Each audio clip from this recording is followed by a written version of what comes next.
Hola, soy el doctor José Ernesto Contreras Pulido y hoy quiero hablarles sobre la fe de Abraham.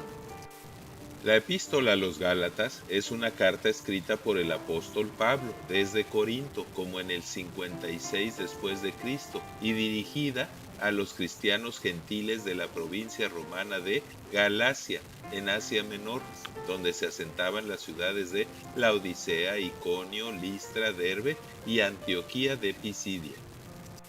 Estas iglesias fueron establecidas y visitadas entre el 47 y 49 después de Cristo por Pablo en su primero, segundo y tercer viajes misioneros.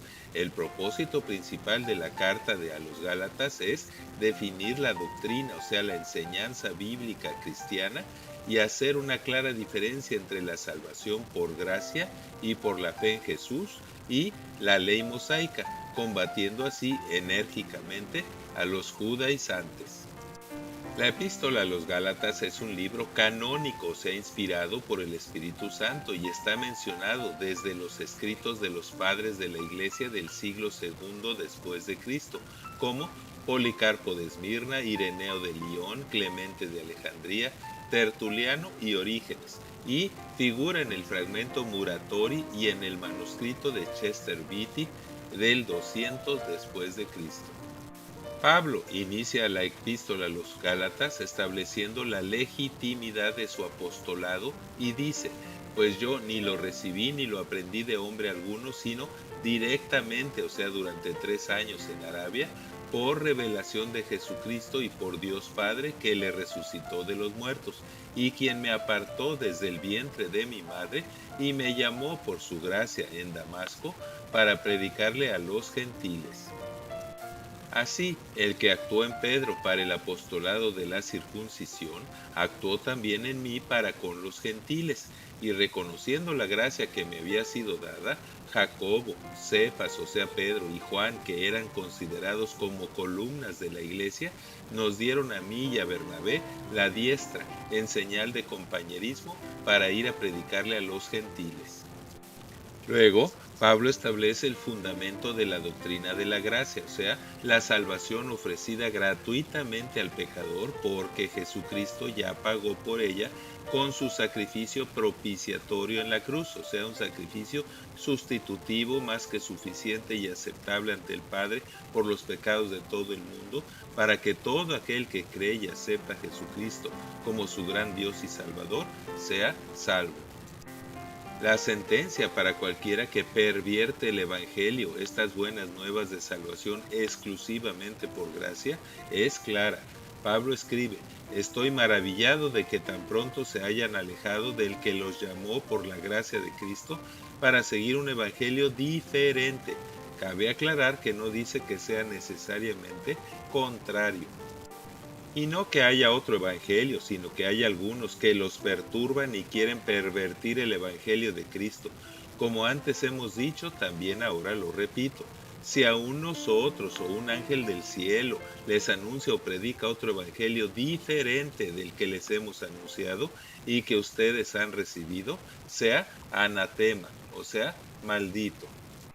Ahora, Pablo relata cómo tuvo que reprender aún a Pedro y otros por ceder a ser judaizantes. Él escribe: pero cuando Pedro vino a Antioquía le resistí cara a cara porque era de condenar, pues cuando vinieron algunos de parte de Jacobo se retraía de comer con los gentiles por temor a los de la circuncisión, y en esta simulación participaron también Bernabé y otros judíos, arrastrados por su hipocresía.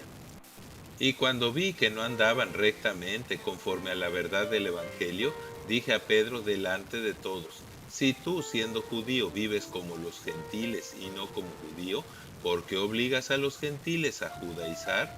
Nosotros, siendo judíos de nacimiento, sabemos que el hombre no es justificado por las obras de la ley mosaica, sino por gracia y por la fe de Jesucristo. Por ello, hemos creído en Jesucristo para ser justificados por la fe de Cristo y no por las obras de la ley mosaica, por cuanto por las obras de la ley nadie será justificado. Con Cristo estoy juntamente crucificado, y ya no vivo yo, mas vive Cristo en mí. Y ahora vivo en la fe del Hijo de Dios, el cual me amó y se entregó a sí mismo por mí.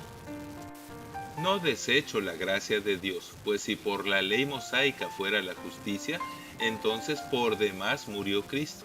Aquel Jesucristo que le suministra el Espíritu y hace maravillas entre ustedes, ¿lo hace por las obras de la ley o por el oír con fe? Igualmente, como dice la Escritura, Abraham creyó a Dios y su fe le fue contada por justicia. Ahora se defiende que aún antes de la ley mosaica Dios estableció a la fe como requisito para ser justificados ante Dios. Sepan, dice, por tanto, que los que son de fe, estos son hijos de Abraham. Así, la Escritura, previendo que Dios había de justificar por la fe y no por la ley a los gentiles, dio de antemano la buena nueva a Abraham.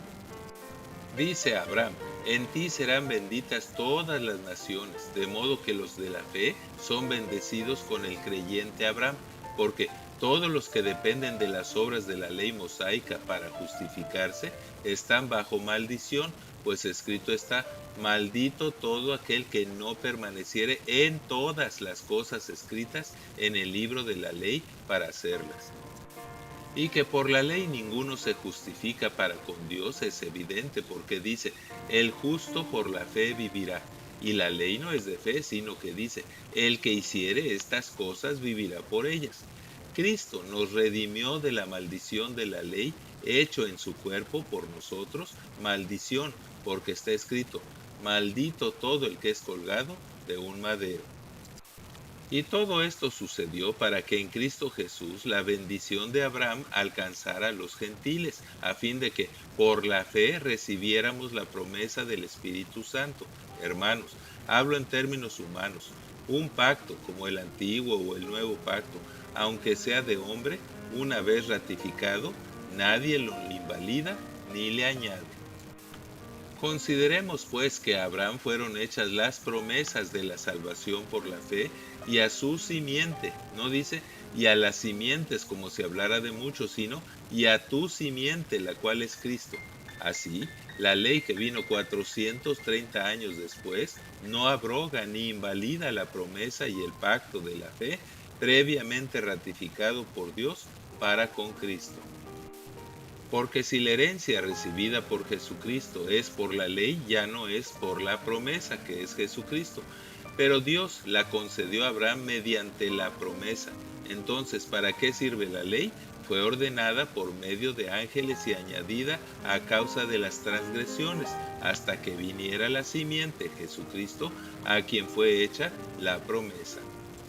Luego, ¿la ley es contraria a las promesas de Dios? En ninguna manera. Pero si la ley dada pudiera vivificar, la justicia fuera verdaderamente por la ley, y no por la promesa que es por la fe en Jesucristo. Así, antes que viniera la fe, estábamos confinados bajo la ley, encerrados para aquella fe que iba a ser revelada. De manera que la ley ha sido nuestro ayo, o sea, nuestro instructor para llevarnos a Cristo, a fin de que fuéramos justificados por la fe. Pero, venida la fe, ya no estamos bajo ayo, pues ahora todos somos hijos de Dios por la fe en Cristo Jesús. Y todos los que hemos sido bautizados en Cristo, de Cristo y su justicia, estamos revestidos. Ahora pues, ya no hay judío ni griego, no hay esclavo ni libre, no hay varón ni mujer, porque todos nosotros somos uno en Cristo Jesús. Y si somos de Cristo, ciertamente linaje de Abraham somos por la fe, y herederos según la promesa que es Jesucristo. Gloria a Dios. Amén. Muchas gracias por su atención, y es mi oración que Dios les siga bendiciendo ricamente. Así sea.